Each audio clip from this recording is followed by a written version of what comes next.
Well, good morning, YouTube. Alright guys, we were up and out of the hotel early this morning. Breakfast at 6:30, on the road by just a few minutes after 7. We just crossed the New York state line and it is, well, like quarter after 9 a.m. So, running a little bit slow because Katie did a goof this morning. We stopped at one service area already to use the restroom. And, well, she left her phone in the toilet. Not in the toilet, but, you know, like in the restroom. And she told me as we were entering back onto the toll. So we had to exit, try to find our way back, make an illegal U-turn at one of those authorized vehicle only things to get back over there. And luckily, she found the phone right where she left it. And we got back on the road, but we did lose about 25 minutes or so doing that. But now we're heading up towards Albany and then across towards Buffalo.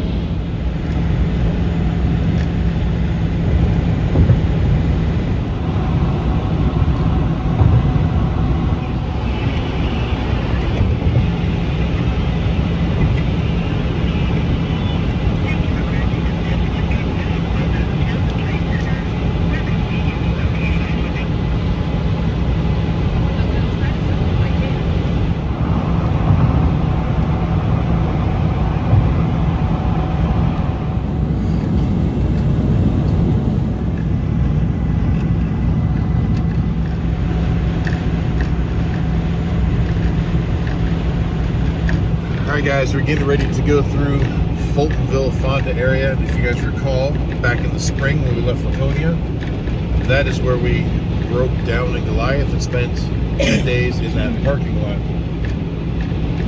Not fun. Luckily we hit the same bump and nothing unduly broke.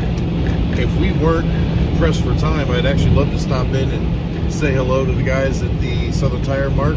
Thought about going in and buying them lunch, but we are limited on time to do what we got to do today, so I got to keep moving. But I definitely want to give a shout out to the guys there at the Southern Tire Mart, because as you know, they went above and beyond to help us out in the spring, letting us use tools, letting us use help, letting us use the shop time, and they were very, very fair on the prices for the things that I did pay them to do. Couldn't have got out of there without them. So if you guys are watching this video, I know that that weekend or that week we were there, they had subscribed and started following. So if you're seeing this now, leave a comment down below.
Alright guys, so we've made it through the Syracuse area and currently passing exit 40, which is for Weedsport in Auburn.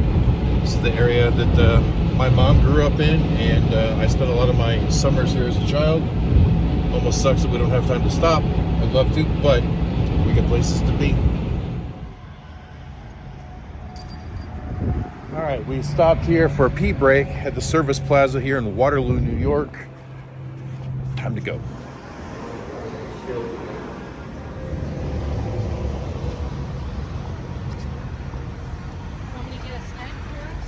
All right, just a quick in and out, and now back on the road.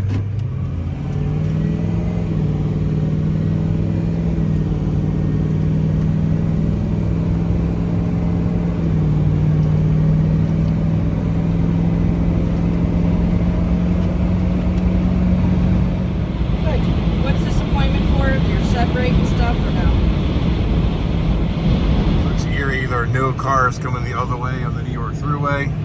About a half mile back, it looked like they had a heavy wrecker out there hooking up to a semi-truck, and there was debris scattered everywhere. Don't know exactly what happened, but apparently they've routed everybody off of the interstate because there aren't any cars at all as far as I can see. And to top it off, they've got some construction cones up because it looks like they've been repaving the road as well. So there's some construction crews out, but no cars at all.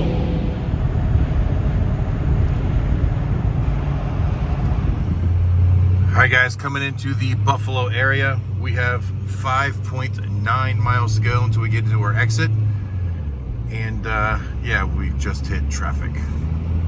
That sucks, the last couple miles. Well, last couple miles on the interstate anyways.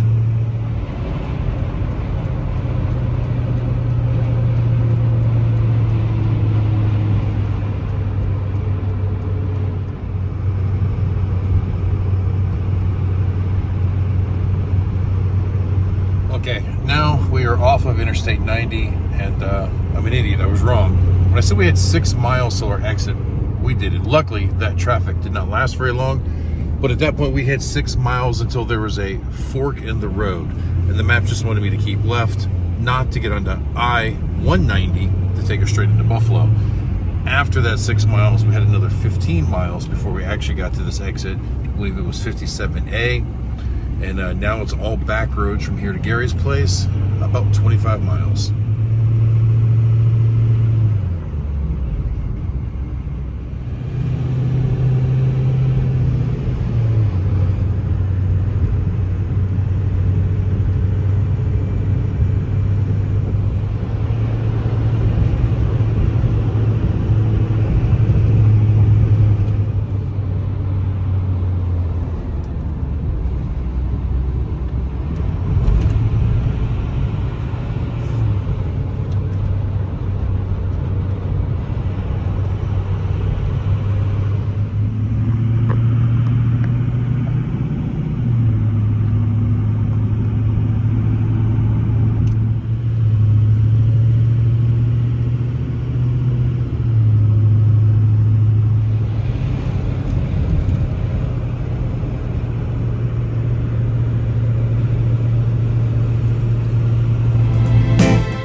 Take my pain,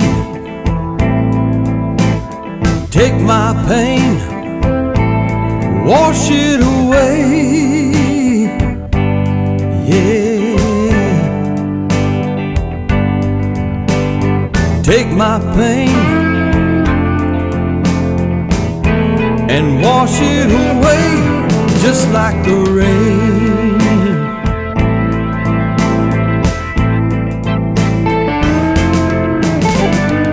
Cut is so deep,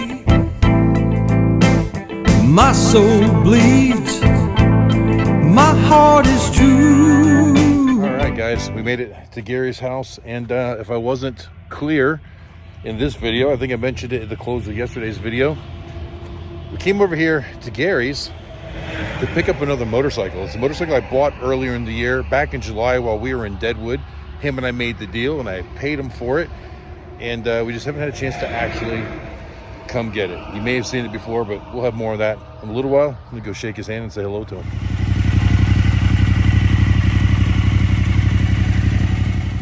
Hi guys, well here it is. V-Strom 1000, the Suzuki DL 1000. That's what we're here to pick up. Now, it's actually the next morning now, believe it or not. We got here yesterday. We had a really good time hanging out with Gary and Theresa, that we didn't even really worry much about the bike. We went out to dinner, actually went and picked up a couple of accessories for the ride home. And then by the time we got back, it was dark. Even though it was only like 5:30, 6 o'clock, it was dark. We came out here to get the bike out of the garage. And, well, Well, the battery was dead. Gary hasn't ridden this bike in quite some time, so it's been sitting here. Of course, it's winter time up here in New York. I know it's not technically winter time yet, but it's definitely cold. It's only about 33, 34 out this morning here. So it didn't want to start, so we had to pull the battery out, take it inside, and put it on charge overnight. And I just got to put back in and fire it up. Gary has gone to work.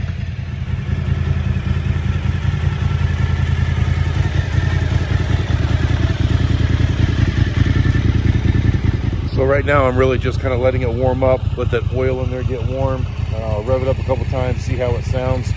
The front tire was also low on air, but he's got a little battery powered compressor, so we aired it up. And I checked it again this morning, and it seems to be right where we left it last night. So I don't think there's any like fast leaks by any means, but he says in storage that front tire will leak down. We should be okay for the ride home. I really want to ride this home.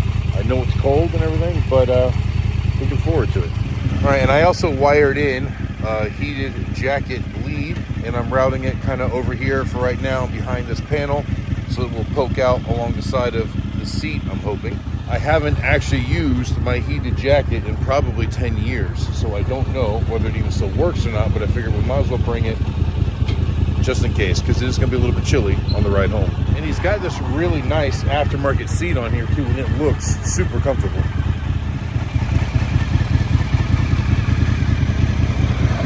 All right, now that it's warmed up a little bit, let's see how she sounds.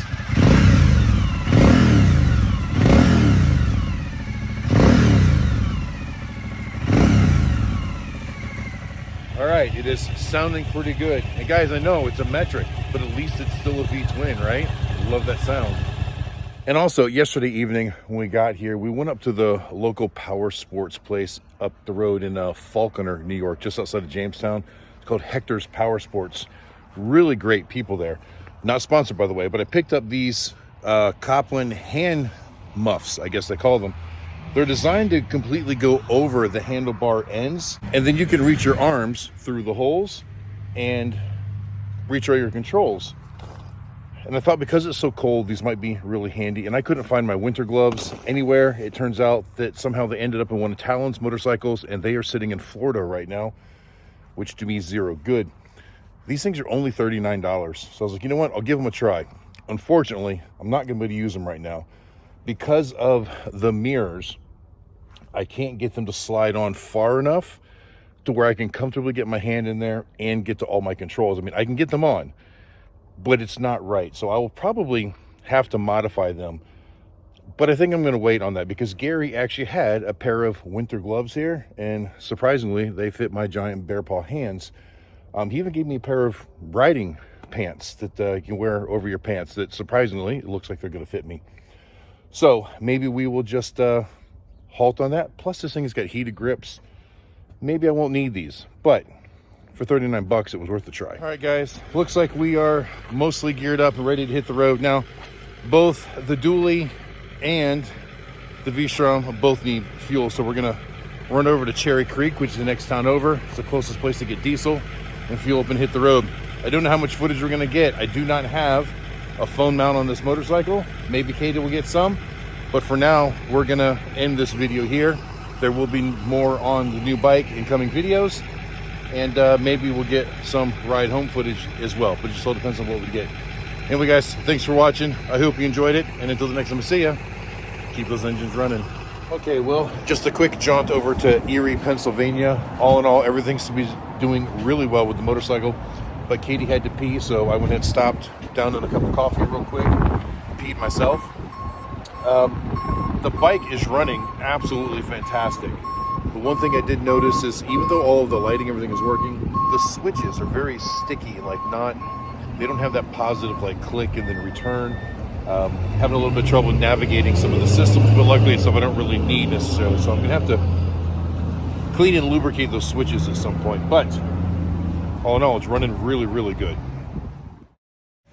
All right, guys, we are south of Cleveland somewhere on 271 heading down towards Columbus. I don't know exactly where because I'm not looking at maps as we're going.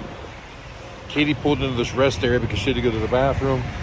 I, however, am waiting because I need fuel, so I got to find out where a fuel stop is she didn't see when I told her that I needed fuel. I pulled up next to her and pointed at the fuel tank, and she didn't notice. So just pure luck that she stopped here. I thought it was kind of weird. She was stopping at a place where I couldn't get fuel, but it's because she didn't know I needed fuel. And as you can see, it has been raining on us for the last few miles. Luckily, my gear is doing a pretty good job. I can see that it's wet, everything is wet, but I feel completely dry. So let me find some fuel so we can get out of here and top off. All right, so it looks like there is a Petro truck stop, which means there'll be other stuff there as well at the next exit. So we'll just keep going that way. I was trying to gauge how many miles I would get out of a tank of fuel in here. Now, when I topped it off in Cherry Creek, New York, I put 4.7 gallons in there, but I don't know exactly how much was in it. I don't even know the overall capacity of this fuel tank yet. I haven't read the owner's manual. I also wanted to zero the trip meter so that I could see how far I got on a fuel tank, but because I couldn't figure out all the buttons to make it work, I couldn't zero it. I could move through the trip screens, but I couldn't figure out how to zero it out. I was pushing the button on the dash and holding it. That's typically how we do it on the Suzuki. But for some reason it's not working, so I don't know. We'll go from there. All right, looks like she's done peeing, so we're gonna get out of here. She's gonna try to clean the windshield some too. All right, we made it up to the next exit here at the Petro. Not the Petro I was expecting. I was thinking the Petro Travel Center. I saw Petro USA. I didn't really look that much further into it. But anyway, 4.6 gallons in it this time, so pretty close to where we were before. There was still one bar left on the fuel thing, but the fuel light was flashing. Now, one thing I noticed is that the fuel light, I say fuel light, it was the fuel icon that was flashing and it wasn't lit up. I'd love it if that was like yellow or orange or red or something to make it more noticeable. I wasn't sure how long it had been flashing before I noticed it, because it's just kind of a black LCD type screen. Well, the logos, the letters are black. So it doesn't really stand out when it comes on. I just happened to notice it. All right, we're gonna hit the head and then hit the road. And yeah, the weather is miserable, but luckily the gear is doing a good job. I feel relatively dry, so we're just gonna keep on going. Well, I feel much better now. Now this morning when we left Gary's house, it was only like 41, 42. After we left Erie, it actually cleared up, got really nice. I actually got up to like 59, almost 60. I'm starting to think it was overdressed. But now, unfortunately, with the rain, it's gone back down into the 50s, so I'm not cold. I'm still relatively comfortable.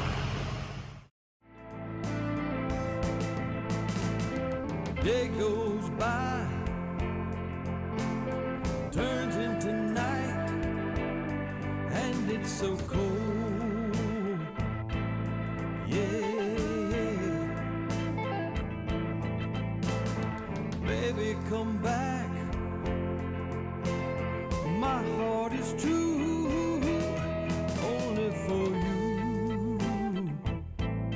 Yeah.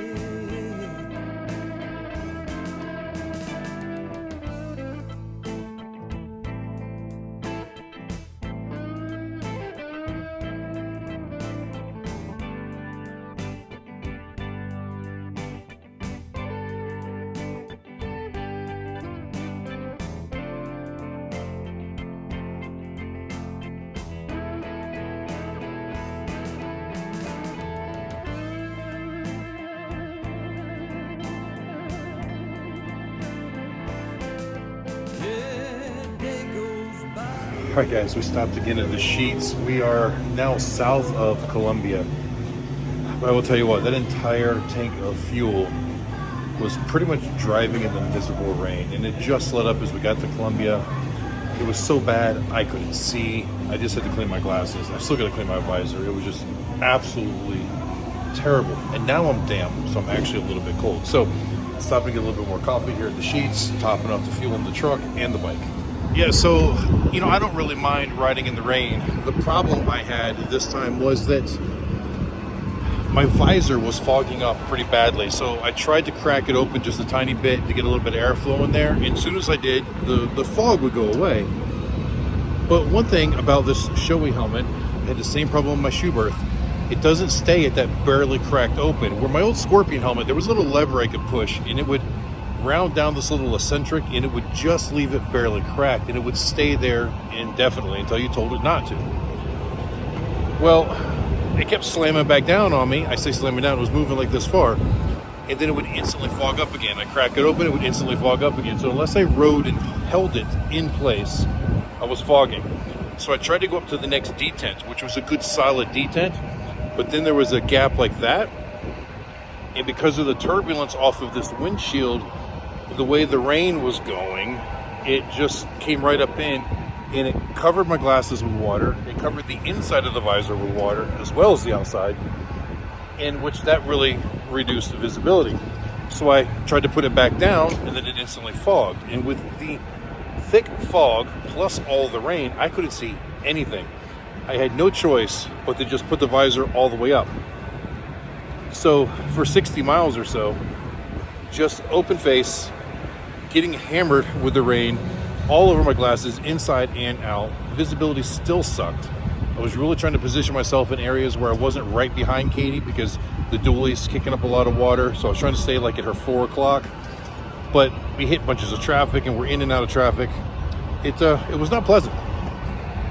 Now we've got everything clean. I'm hoping we're not going to go back into the rain. You see, there is a little bit of sunshine right now, but it's still very cloudy. Who knows? I don't know if I said it already, but we're only about 70 to 75 miles from Cincinnati, and we're 71 runs into 75 in Cincinnati. Across the river, we're in Kentucky. That is our next goal, to at least get to Kentucky. We'll probably stop someplace for dinner, and then Katie wants to keep going towards South Kentucky before we stop for the night. I really didn't want to do a whole lot of night riding just because it is going to get cold when the sun goes down, but it's not terrible right now. If I wasn't wet, I'd be perfectly fine, but I'm wet now. Not horribly wet, but wet enough to be annoyed, and it's making it a little chilly.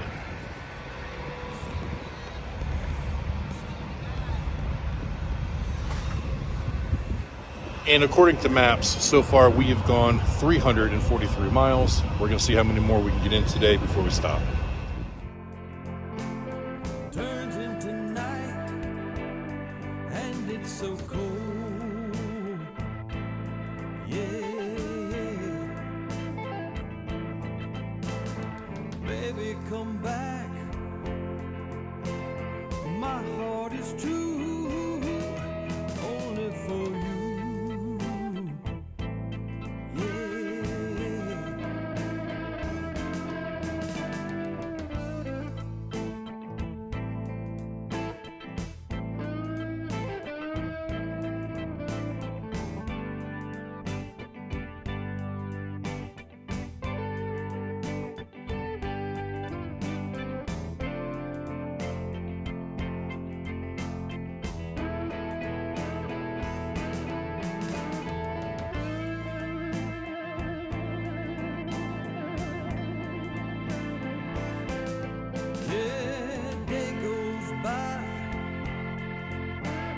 Turns into night, and it's so cold.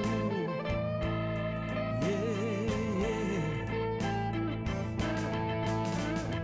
Baby, come back. My heart is true, only for you.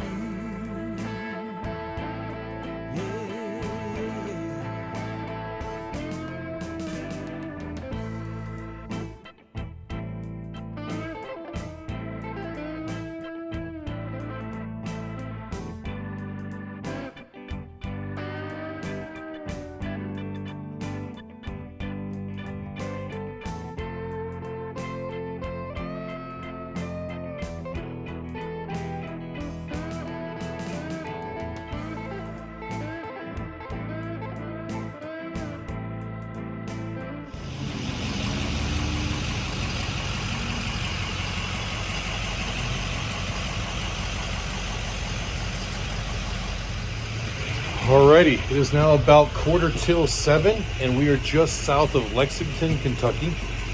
It started to rain on us again. It was beautiful there for a while. After that last fuel stop at the Sheets, the weather just got absolutely beautiful, even up to like 75 for a while. We came through Cincinnati as the sun was setting. I don't know if Katie got any footage of that because it was a really pretty sunset kind of coming down over the city. And we did hit some traffic come through Cincinnati too, that 71 to 75 kind of interchange there, and then going over the river. But we made it through it. before the sun actually went all the way down. And then now it's just been, you know, trucking to get to here. So we're here, but we haven't really eaten anything all day. Just a couple snacks, you know, some hard-boiled eggs, like a cheese stick, you know, when we stop, something really simple.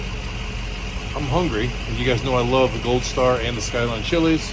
Well, this is the same Gold Star that I stop at with Goliath when I'm coming home from the truck show, or on the way to the truck show, whichever. This time it wasn't so hard to find a parking spot.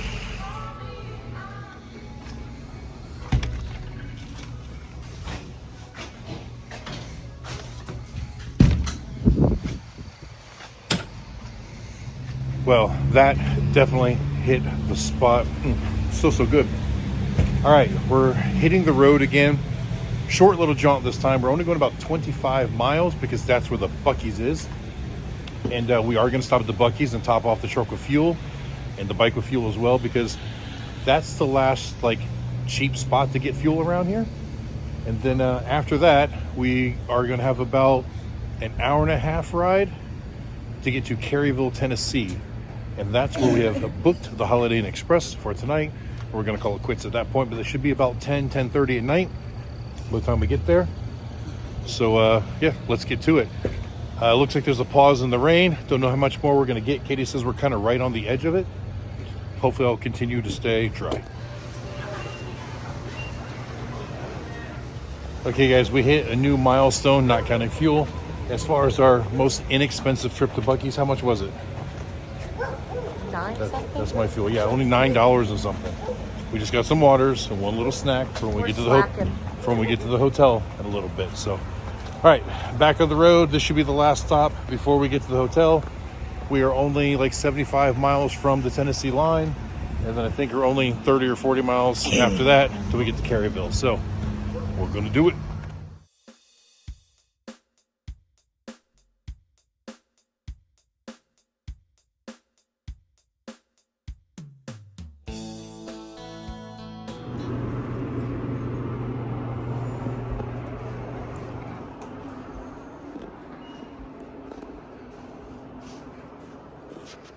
All right, guys, it's a little after 10:30 now. We arrived here at the hotel probably 20 after 10, unloaded the truck, got upstairs, got all the gear off. It is soaking wet. I'm damp in a few places, but mostly dry. Holiday Inn Express, a pretty nice room. And what I like is I can see the truck and I can see the bike right from the comfort of our room. So it looks like we did approximately 632 miles today. I'd say 70 to 80% of it was in the rain, which obviously was not a lot of fun. But hey, it's part of being a biker, right? Gotta learn how to ride in the rain. I will say this though, the motorcycle ride's really, really good. It's a very comfortable position. Even after 632 miles, I don't feel completely beat up. I mean, I am a little sore in my shoulders and whatnot. I did have to move around on the seat a couple of times, but all in all, I feel pretty good. I like the ergonomics of it. It's not perfect, but it's pretty good actually. And some of the switches have started working better. The more I use them, the more they kind of free up. So I think when I get it home, I'll get some of that contact cleaner and spray it all in there, and then maybe hit it with some silicone spray just to kind of lubricate them. And then I think that'll work pretty good. The one thing I found that I do not like about it is the tires. They ride fine for the most part going down the highway, but at slow speed, they're just knobby enough that you can feel them. Going fast, you don't notice. And I can kind of live with that. But what I really don't like about them is at low speed maneuvering, like in a parking lot doing U-turns, when you're barely moving, they're so squared off. I guess Gary did a lot of, highway riding with it. And the tire is almost square. It's not supposed to be, but it kind of is. And the lugs are pretty far apart on the outside edge. So not only are you finding that sharp corner, so it's kind of hard to tip it in, and then once you get to that corner, it wants to fall in fast. But as the tire is rolling, you're lumping on those lugs, and it feels squirrely and nasty at a low speed. So definitely have to get some new tires on it pretty soon.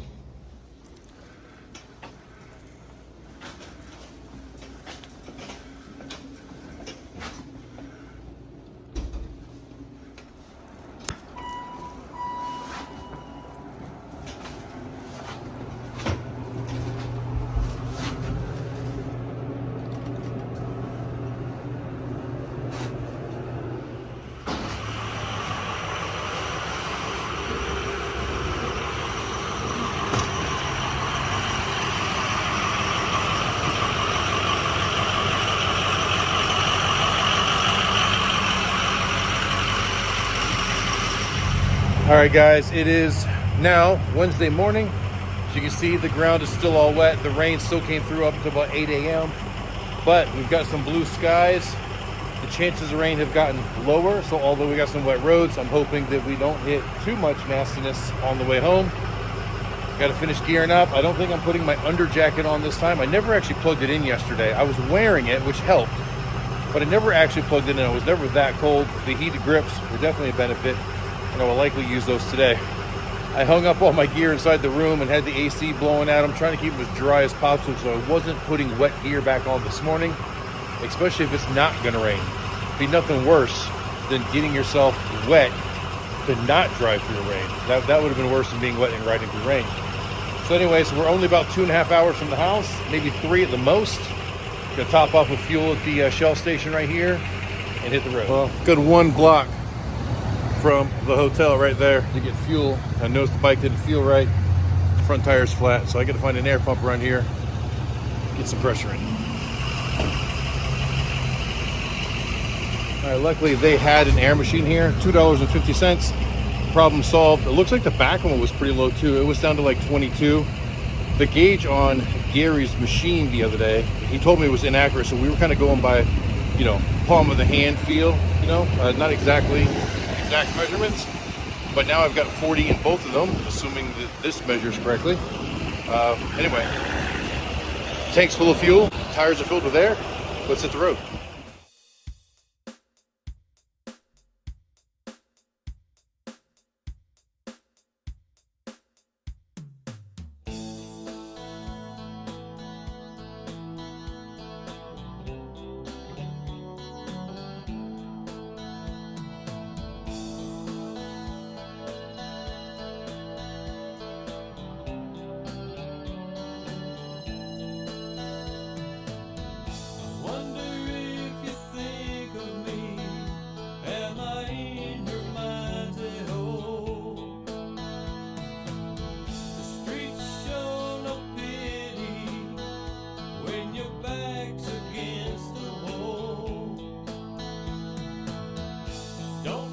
All right, guys, we made it through Knoxville, and we are now in Sweetwater, Tennessee. We stopped so we could take a restroom break, and the weather has been so nice. Really glad I didn't put that jacket liner on, but I decided I took off the riding pants as well. They're kind of heavy, kind of encumbering, and at this point, I just don't think I need them. It's just so beautiful out here. It's probably 70, 71 if I had to guess. I don't know. I didn't look to see what it said on the bike when I pulled in, but yeah, just beautiful. So now it's all back roads, curvy back roads to get home. This part should be enjoyable.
All right, well, we made it home, and yes, the weather is absolutely beautiful here.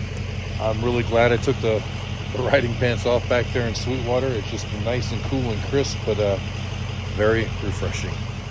And of course, at that point, getting into the mountain roads made the ride much more enjoyable as opposed to just, 700 miles of interstate. All right, 781 miles, not a bad way to break in a new to me bike immediately after picking it up. I really enjoyed it.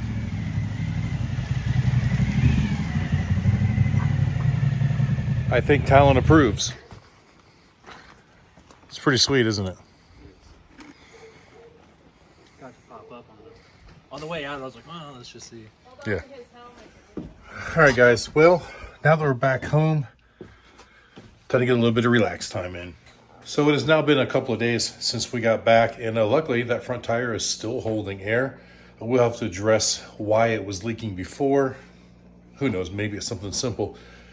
The reason I picked this bike up is I've kind of always wanted an adventure touring bike. I wanted something that I can ride long distances like we just proved, but also something that had a little bit better off-road capability.